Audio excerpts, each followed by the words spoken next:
And we are live, coming to you from an undisclosed location deep in the American heartland, from the heartland to your heart. I hope. I'm Jeffrey Daugherty, the Christian whistleblower. You're happy contrarian, coming to you from Kansas. That's right, we're in Oz. I'm a wizard. I'm the new Wizard of Oz, taking you to the city of enlightenment. No curtains here, cousins. Come on back. Let the wizards show you how it's done. Wall to wall, treetop tall, locked and loaded.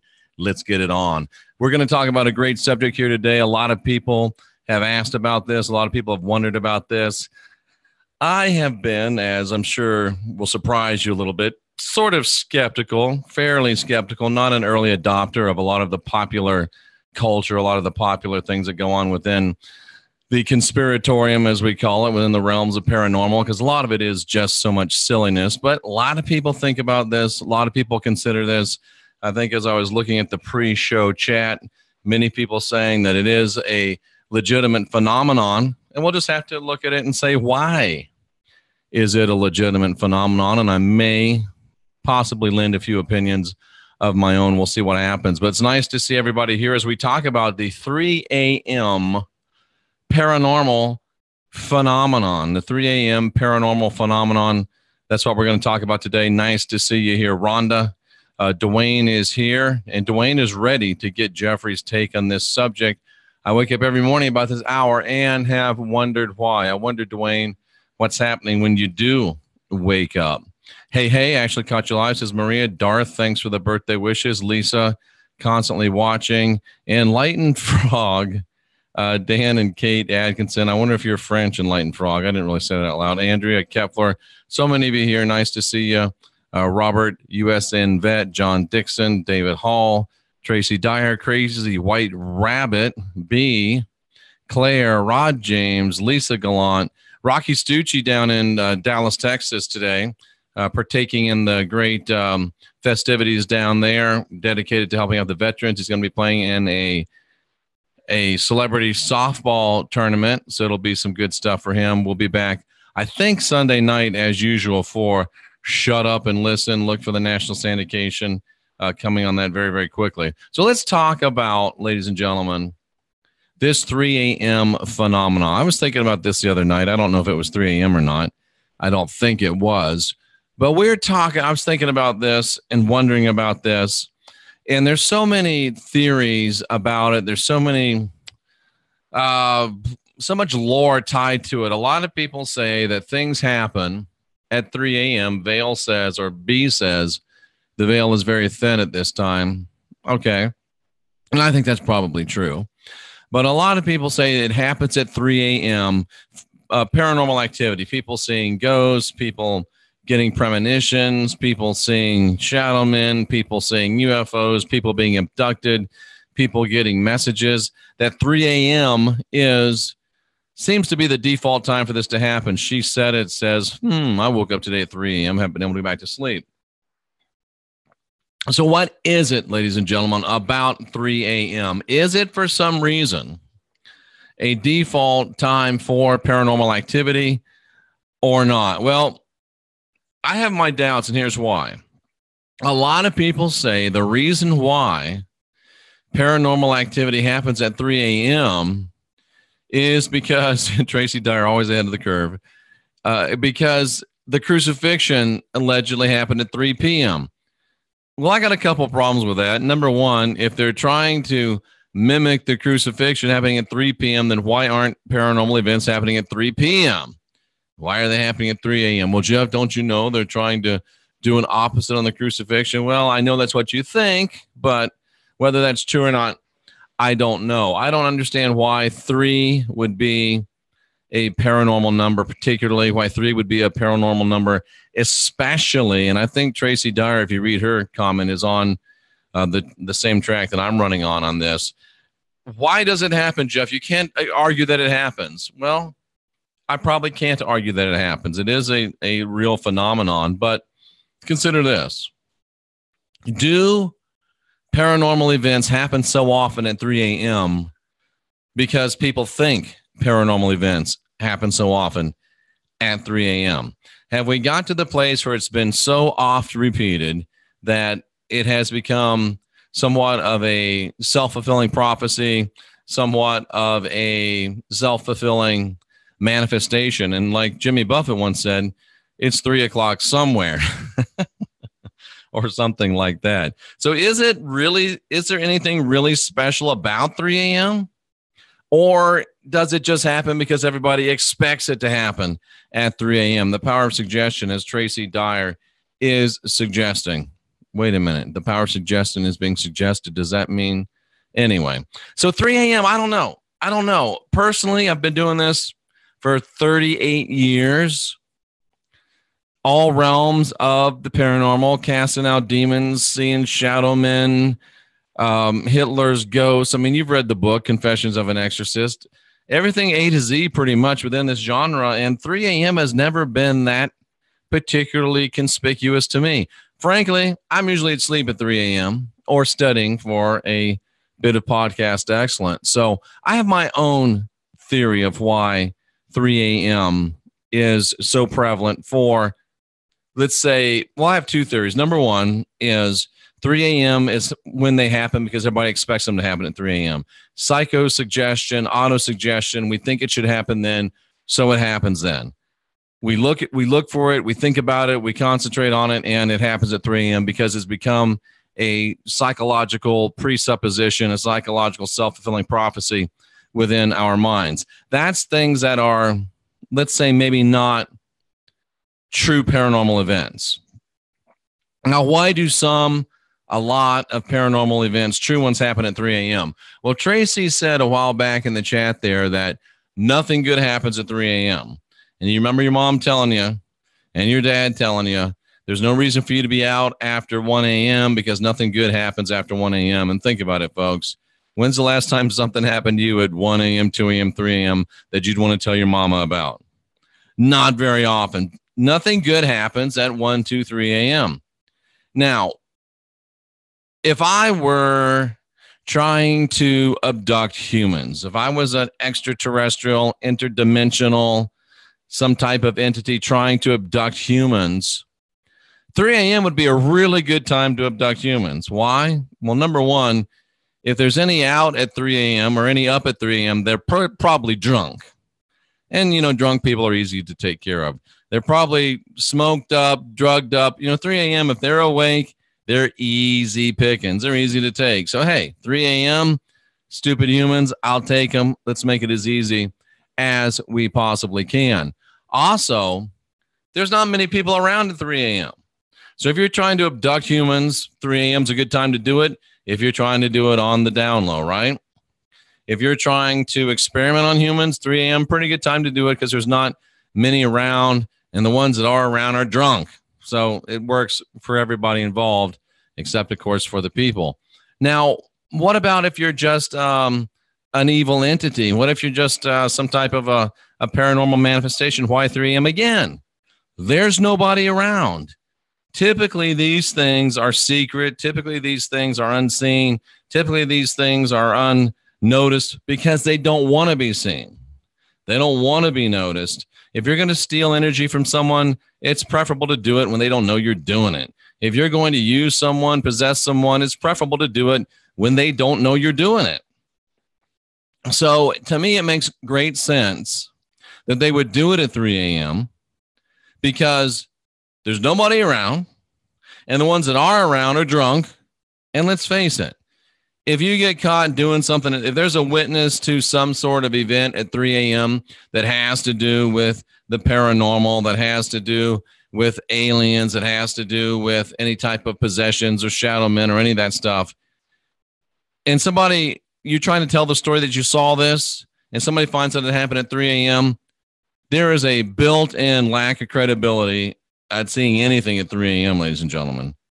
It's just hard to believe, oh, it was 3 a.m., they were drunk, they were hungover, they were bleary-eyed, it was 3 a.m., nobody knows what they saw at 3 a.m. So it makes sense to me that if it's happening at 3 a.m., it's not because 3 a.m. is special. It's not because they have anything to do with the crucifixion, which didn't happen anyway, but a lot of people think it did, so I can follow that thought. I think maybe those people that go in expecting things to happen at 3 a.m. are going to have things happen at 3 a.m. because they're setting themselves up with the law of attraction. I think I'm going to get visited by a ghost at 3 a.m. That's a great way to get visited by a ghost at 3 a.m. I'm afraid I might get abducted at 3 a.m. That's a great way to get abducted at 3 a.m. Because if you go in with an expectation of an event transpiring, you've just given that event tremendous power through your intention, and things that are into consuming your human energy can read it, feel it, taste it, finger licking good, and they'll come in at 3 a.m. when they know you're ready, when they know you're expecting, when they know nobody else is around, and if they are, they're drunk, and if somebody says they saw something at 3 a.m., nobody believes them anyway. So there's a lot wrapped up in there. So do things legitimately happen at 3 a.m.? Yes, because you're expecting them. You're opening yourself to them. You're allowing them to happen at 3 a.m. Yes, because people imagine things at 3 a.m. And yes, because entities that are trying to get some work done want to do it on the down low. 3 a.m. is a great time to do it. So to me, 3 a.m. is just a... 3 a.m. is just kind of it's something that's we've created of our own self. It's, if you tell a lie often enough, it gets repeated and believed as truth. I don't think 3 a.m. is special, but it's become special because people think it is special. 3 a.m. is the equivalent of a thought form. Enough people have thought about it, express energy outward, that it might actually be a real thing, but only because you think it's a real thing. And because you think it's a real thing, things that are real will take advantage of this perception that you have created, if that makes any sense at all. Let's go through the chat room real quickly. Hope it's one of Lilith's daughters. Ha, ha, ha. What opinion you're on Starseed? Is that Darth Ribbon or Yoda? What opinion you're in Starseed? I don't trust this line because you can only perceive that which you are the vibration of. I don't know about all that. I think there's more important things to worry about, but I'm not gonna rain on your parade. I'd rather see a ghost than have a backache. Yeah, I agree with that. Dwayne Baker welcomes visitors from the other side no matter what time. Dwayne, be careful what you wish for, cousin, because some of those visitors from the other side are not necessarily people you want to invite in, like Creepy Christ and Big Daddy. Don't invite them in. And there's a lot of other visitors from the other side that you might not want to do that. Why does a rooster start crowing? So I think they see the sun, right? I don't know. I never was on a farm. Your subconscious will dream it. I've always been on a routine, says Sydney Julia Harden. Being in agriculture and cinema, drivers out doing loads before they get shift got started. I haven't even used an alarm clock. Don't need one. That's very interesting. Let's see. Tracy called me up at 3. Ha, ha, ha. Drunks and dopers at 3 a.m. are possessed vessels. So technically drunks and dopers up at 3 a.m. have been abducted. That's an interesting way to phrase it. 3 a.m. cops and robbers, drunk people. I agree. That's when a lot of people passed away. Births are done. I don't know. Let's see. Oh, Johan, it was nice to meet you. Very nice to meet you. And I know that you are a lady, and I'll never forget it. They're not clear-headed at 3 a.m. Absolutely true. Hippocampus 88 says 2 years ago I went through this, and now my husband is experiencing the awakening, also seeing triple digits and 1111 all the time. Can I just say, do you see 1111 all the time because you've subconsciously programmed yourself to look at the clock at 11:11 twice a day? I have to ask the question because I just wonder, is that why you see it? Because you're programmed to look at it? I don't know. Just something to ponder. Just something to ponder. I've never seen a UFO, says constantly watching. I've seen one, actually. It was a couple years ago. First time I saw one. Let's see. Seeing certain numbers on a clock regularly. And again, Tracy, is that because you see them regularly, or is that because you program yourself to look at the clock at that time regularly? Self-consciously. Let's see. Maybe it's because most people are asleep, so less consciousness to work against. Shannon Hall, that's an interesting theory. That's an interesting theory. Lisa says she gets up because she has to go to the bathroom. Yeah, that's true. Tracy Dyer suggests the power of suggestion. We've already saw that one. Peace, love, and light. I had spirit apparition manifest next to me, says Randall. At the last full moon, it was 3:30 a.m. I was dead asleep, felt anxiety from the next to my bed, woke up, and bam, it looked like it needed help. That's interesting. That's interesting. Constantly watching, goes to bed at 3 a.m. Nothing good happens at 3 a.m. Certainly good decisions aren't made at 3 a.m. I would have to agree. Very interesting stuff. It's supposed to be the witching hour. Who decided that, Rhonda? I wonder. Really, I wonder who decided that it's the witching hour, 3 a.m. I think that's the thing that ties back to the crucifixion, which was bogus. But if people think it's real, maybe it's real to them.